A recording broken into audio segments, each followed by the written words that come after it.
Tu veux apprendre Photoshop, mais tu ne sais pas par où commencer? Aujourd'hui, je vais te montrer 5 outils essentiels pour bien commencer. À la fin de la vidéo, tu sauras déjà modifier tes premières images. Moi, c'est David, j'ai 15 ans d'expérience dans l'infographie, le montage vidéo et la photographie. Et sur cette chaîne, je vais t'apprendre à utiliser Photoshop, Illustrator et Premiere Pro facilement, même si tu es débutant.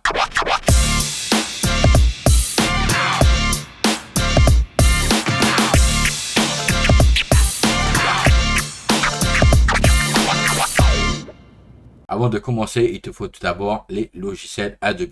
Tu vas tout simplement sur adobe.com et tu tomberas sur cette page. Tu verras sur la page s'abonner, qui est juste ici, plusieurs offres qui peuvent te correspondre. Soit si tu es indépendant particulier, PME, étudiant, enseignant, école, université. Tu as plusieurs offres avec plusieurs tarifs. À toi de choisir ce qui te correspond le mieux. Moi, personnellement, l'offre qui me correspond le plus, c'est le Creative Cloud Pro. Il y a vraiment tous les logiciels de la collection Adobe, Photoshop, Illustrator, Adobe Premiere, After Effects, Lightroom. Vraiment, tu peux tout faire. Donc, de la photo, du logo, de la vidéo. Tu peux faire aussi du site internet, vraiment tout. Après, c'est pas une collaboration commerciale du tout. C'est vraiment, voilà, c'est pour vous faire choisir au mieux. Après, si vous voulez préférer juste faire du photomontage, voilà, je vous conseille juste Photoshop. Après, si vous voulez faire du logotype, voilà, Illustrator, ainsi de suite. C'est vraiment par rapport à vos besoins. Maintenant que vous avez choisi votre offre sur Adobe, que vous avez téléchargé votre logiciel, on va commencer aujourd'hui par Photoshop. Donc, dès que Photoshop est ouvert, vous allez sur Fichier ou Nouveau fichier pour ouvrir un nouveau fichier. On va commencer par un format A4 tout simplement. Donc, largeur 21 par 29,7. Vous pouvez soit en centimètres, en millimètres, en pixels. Après, si vous voulez faire de la pression, donc je vous conseille en 300 dpi en couleur CMYK pour avoir vraiment les bonnes couleurs. Si vous préférez faire des visuels pour le web, donc vous allez plutôt prendre du 72 dpi, ce qui est moins lourd pour les fichiers, pour le chargement sur Internet, et en couleur RGB pour avoir la bonne résolution de couleur. Dès que vous avez choisi ça, vous appuyez sur Créer. On va importer une image. Donc vous allez dans votre dossier, vous avez votre image, vous la prenez et vous la faites juste glisser comme ceci. Ou après, sinon vous pouvez soit aller dans Fichier et Importation et vous prenez votre image. Quand c'est fait, un double clic dessus pour la valider. Outil déplacement. Donc voilà, tout simplement quand vous êtes sur votre écran, l'outil déplacement il est ici en haut à gauche. Vous cliquez sur votre image et voilà, vous pouvez passer votre image de haut en bas, de droite à gauche, vous la placez où vous voulez. Ou sinon, si vous êtes sur une deuxième icône de la partie à gauche, voilà, il suffit juste d'appuyer sur V sur votre clavier et ça vous remet sur l'icône déplacement. Et vous pouvez redéplacer votre image. L'outil recadrage, ce qui permet de recadrer votre image selon votre convenance. Si vous voulez faire du paysage, du portrait, tout dépend si c'est pour du Instagram, TikTok ou juste de l'impression. Donc vous avez l'icône qui se trouve juste ici, ça fait une icône en forme d'équerre, vous cliquez dessus ou après c'est la touche tout simplement c'est voilà. Et vous pouvez recadrer votre image à votre convenance. Voilà, si vous voulez exactement la mesure exacte de votre fichier que vous voulez recadrer, vous avez juste appuyé sur CTRL R, qui vous permet de faire une petite réglette tout autour, donc en haut et en bas. Comme ça, vous avez exactement la dimension souhaitée pour votre image. Donc, exemple 4600 mètres par 34. Après, vous pouvez régler soit en diagonale. Voilà, vous faites exactement la dimension que vous souhaitez. Après, dès que vous avez fait ceci, vous appuyez sur Entrée et vous avez votre recadrage qui est parfait. Après, si vous avez fait une erreur, vous pouvez tout simplement faire CTRL Z qui revient à l'image juste avant. Comme ça annule le recadrage que vous avez fait. L'outil texte. Voilà, l'outil texte, c'est tout simple. C'est comme tout ce qui est sur Word, Excel. Voilà, c'est le même principe. Il se trouve juste ici. Ou après, vous appuyez sur votre clavier T. Dès que vous avez sélectionné votre outil texte, vous ouvrez un nouveau calque, c'est beaucoup mieux, et vous appuyez une fois. Donc voilà, ça affiche comme ça. Donc là, c'est tombé sur la première typographie Obelix Pro, peu importe. Et vous pouvez mettre ce que vous voulez. Tiens, Obelix, hop. En sachant qu'il y a certaines typographies, ils ne prennent pas en compte les accents. Donc, comme vous voyez, là sur celle-là, le est échangé directement par une autre typographie de base. Donc voilà, on ne va pas mettre d'accent. Obélix, voilà, couleur rose. Après, si vous voulez changer la couleur, vous sélectionnez tout votre texte. Et vous, pareil, vous choisissez la couleur que vous voulez. Hop, attendez, on va agrandir un peu. Voilà. Pour agrandir, il suffit d'appuyer une fois et vous appuyez là. Après, si vous voulez faire une forme différente, vous appuyez sur Shift. Vous allez sélectionner vraiment dans les proportions. Alt, agrandir par le centre. Voilà. Après, on peut s'amuser aussi à changer couleur par couleur. Vous sélectionnez juste la lettre que vous désirez. Et voilà, on va mettre du bleu pour celui-là. Là, on peut mettre du vert, ainsi de suite. Voilà, vous pouvez vraiment modifier couleur par couleur. Ce qui est pas mal. C'est comme ça, c'est pas mal. Donc, vous voyez, vous pouvez faire un joli texte. Après, il y a pas mal d'effets sur le texte. Là, vous pouvez agrandir également aussi la typographie avec ça. Si vous voulez trouver d'autres typographies, vous appuyez ici. Et là, vous avez tout à choix. Si vous voulez en télécharger davantage, vous allez sur le site Dafont. C'est totalement gratuit. Donc, D-A-F-O-N-T. Vous choisissez la typographie. Je vais vous faire voir vite fait. Ça sera plus simple. On va ouvrir une page. Hop. Donc, vous allez sur Dafont.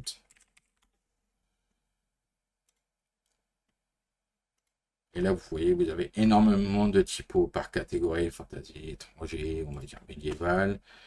Si vous voulez voir ce que ça rend, vous pouvez avoir un aperçu, vous marquez votre typographie, continue sur Obélix, valider, et vous voyez la typographie qui vous convient. Donc, on va dire, vous voyez les et qui ne sont pas pris en compte, on les voit très bien. On va prendre celle-là, Enchanted Lone, donc il suffit juste de télécharger. Vous l'ouvrez, ça se fait automatiquement. C'est cette icône-là avec le petit A. Vous appuyez dessus, installer. Et voilà, il se retrouve déjà installé. Donc Enchanted. Hop, après vous retournez sur Photoshop. Donc, vous sélectionnez là. Et vous le trouvez ici. Et ça change la typographie. Et c'est magnifique. Voilà, les petits contrôles Z pour revenir. Et voici. Ensuite, si vous voulez mettre quelques effets au texte, c'est tout simple. Vous faites un double clic sur votre calque et là vous avez pas mal d'effets. Si vous voulez faire un petit biseautage à votre texte, des contours, des textures, contours, vous voyez, on peut mettre la couleur qu'on veut, pareil. On peut l'agrandir également. Des ombres internes, des lueurs, des ombres de portée. Voilà, vous allez appuyer dessus, vous pouvez choisir l'angle de l'ombre, sa distance, son opacité. Voilà, vous pouvez faire pas mal de choses, désolé. On reviendra dessus également sur une autre vidéo vraiment pour détailler plus en détail les outils et les possibilités qu'on a avec. Voilà pour l'outil texte. Et pour le dernier outil de cette vidéo, on va faire l'outil gomme qui se trouve quelque part, oui, comme dans certaines icônes, il y a il y a plusieurs doubles ou trois icônes différentes. Donc, vous voyez là, il y a une petite icône, un petit fléchage. Il suffit juste de laisser appuyer dessus. Je crois qu'il est là. Outil gomme, c'est celui-là. Outil gomme, outil d'arrière-plan, outil magique, outil gomme magique. Voilà, il y a plusieurs possibilités de gomme. On reviendra dessus aussi sur d'autres vidéos. Donc là, on va juste prendre l'outil gomme. Ensuite, vraiment, c'est pour effacer une petite erreur que vous avez faite sur un montage, peu importe, ou effacer un peu de couleur. Donc avant pour pas faire d'erreur, il faut bien sélectionner le calque auquel vous voulez supprimer, effacer. Donc là, on va prendre le calque du ciel que j'ai fait tout à l'heure. Voilà, c'est exactement comme l'outil pinceau. Vous sélectionnez l'épaisseur de votre outil.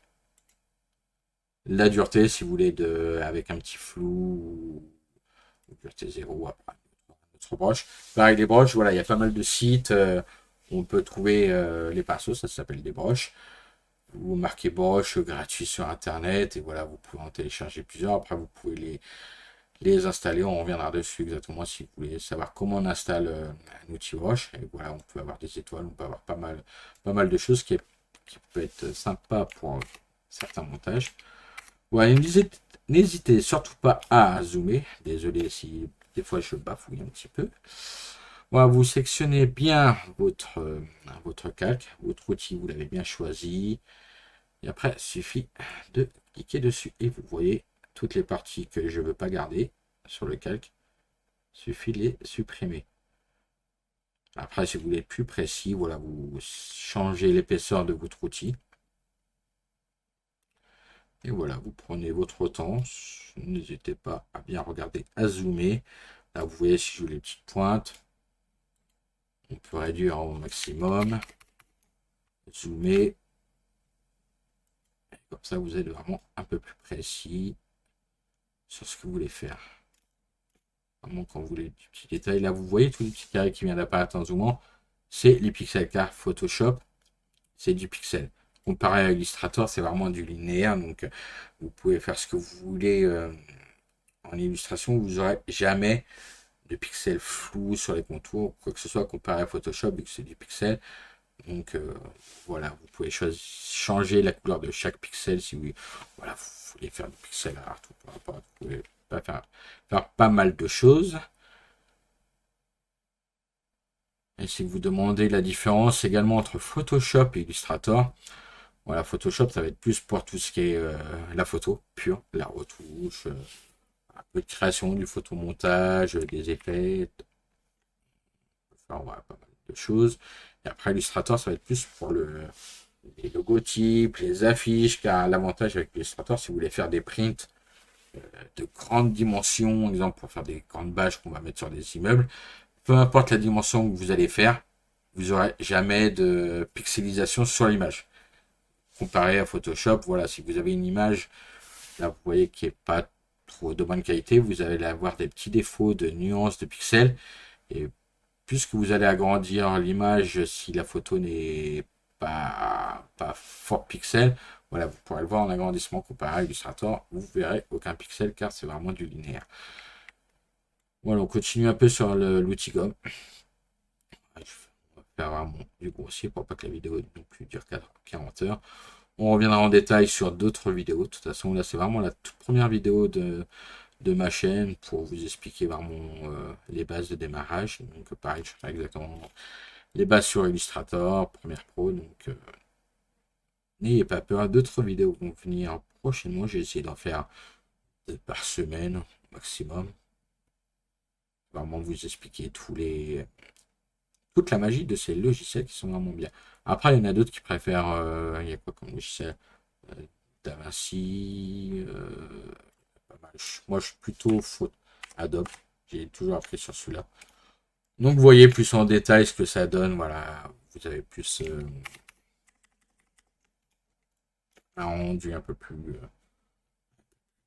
quali. Après, on peut faire mieux. J'ai fait vraiment grossier pour vous apprendre la base de l'outil. Donc, on va arrêter là pour l'outil gomme. Je pense qu'on reviendra dessus sur une autre vidéo car on peut faire pas mal de choses ici avec. Donc, voilà pour cet outil. Alors, pour résumer, aujourd'hui, tu as découvert 5 outils de base. Déplacement, recadrage, pinceau, texte et gomme. Avec tout ça, tu peux déjà commencer à bien t'amuser sur Photoshop. Si tu veux progresser sur Photoshop, Illustrator et Premiere Pro, abonne-toi pour ne rien rater. Et surtout, dis-moi en commentaire quel outil tu aimerais bien apprendre dans les prochaines vidéos.